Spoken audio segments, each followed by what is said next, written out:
Respectfully, Senator, what the hell are you doing? Looking into the camera and telling military men and women to ignore the commander-in-chief. How dare you? How dare you do that? That's right, I'm calling out. I never served in the military. That's true. I have family members who did. Some of my best friends have. Marines, Air Force, Navy, Army.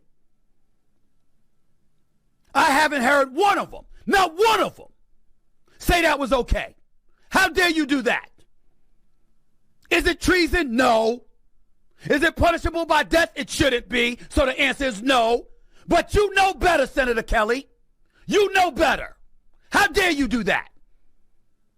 What are you supposed to do? You're a ranking senator. You could go to the Senate. You could go to the House.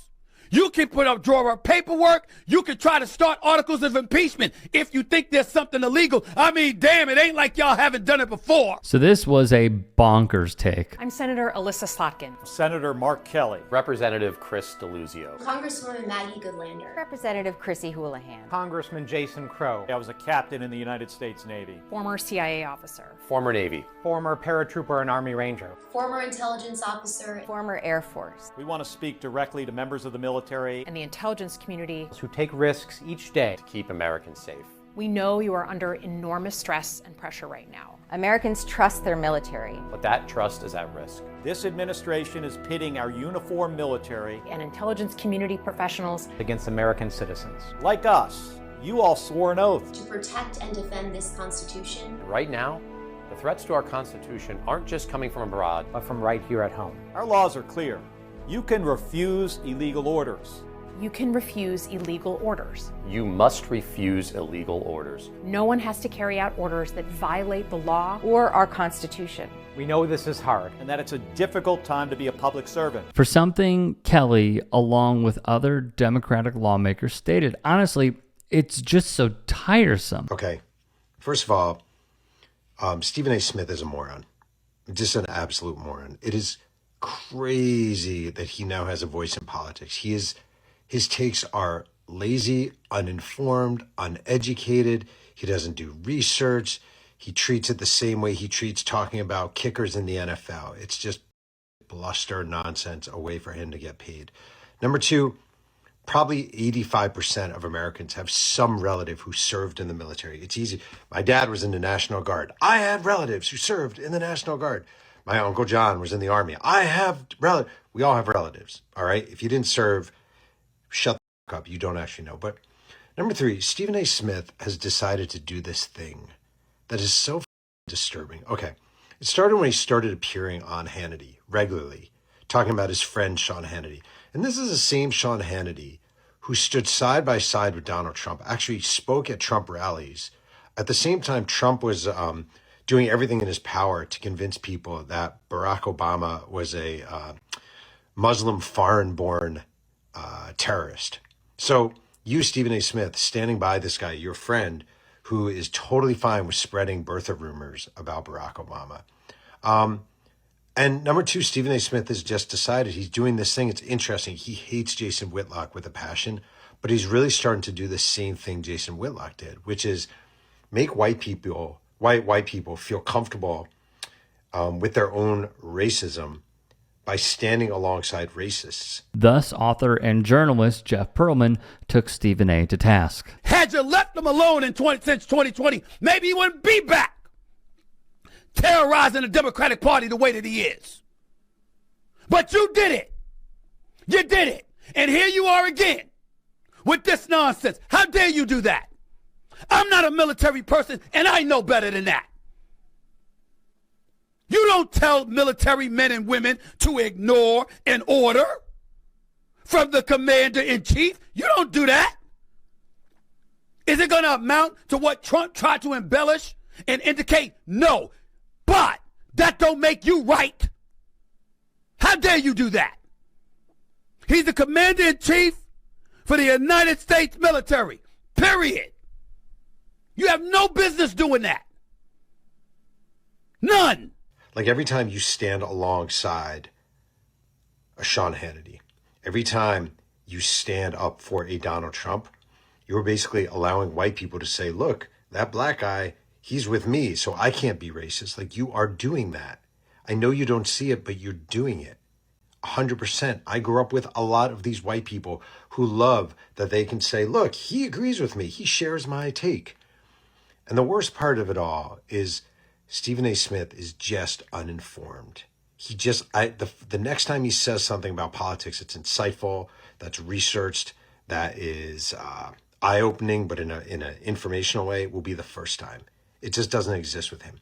This is all attention, attention, attention. He needs to grab the oxygen. He needs to convince conservative whites that they should listen to him, while still also convincing liberal black and Latinos and whites that they should listen to him. It is an act. It is bull. And you sitting there bashing people like Mark Kelly, actual veterans who actually served, is just ludicrous. And you just need to freaking stop, because you don't know what you're talking about. It is all just attention for you and money for you, which is really in these dangerous times. So Jeff Pearlman has an idea of what Stephen A. is doing and why he's doing this. And let me be clear. Let's just look at this from a wide angle lens. If you are watching Stephen A. Smith's media career, you will think up until, let's say, a year ago, maybe a year plus, that it is pretty much just sports and trying to be a journalist while also serving as ESPN's #1 entertainer. And then he starts dipping his toe into politics. He's going on Bill O'Reilly's show. He's going on Hannity's show. He's going on Chris Cuomo's show. And he's making the rounds. And then suddenly people start thinking, and looking back, it was so nonsensical. But like, I remember seeing a video, and I love her, but like Crystal Ball saying, maybe this guy is someone who is worthy of our consideration. Maybe he's saying a lot of things that I agree with, so maybe we should start listening to what he has to say. And then you just see how delulu this man is. And I feel like in this, I'll get back to my point about Stephen A. in a second, but I feel like at this point in time, if you are pretty much against Trumpism, you show that you're like a decent shred of a normal human being. The problem with Stephen A. is that no amount will ever be enough. He's reached the pinnacle of sports media. Objectively speaking, he's had the #1 sports show for years. So, with all of that being said, he got bored. That's my opinion. He got bored. And what he decided to do was dip his toe into politics, because politics is an industry that will never stop giving in the world of Trumpism. And because of that, and I believe because he is not getting the Kimmel slot, even though he wants it ever so badly, what he is doing is now trying to throw his name out there in two different sections of media: sports media and the political media landscape.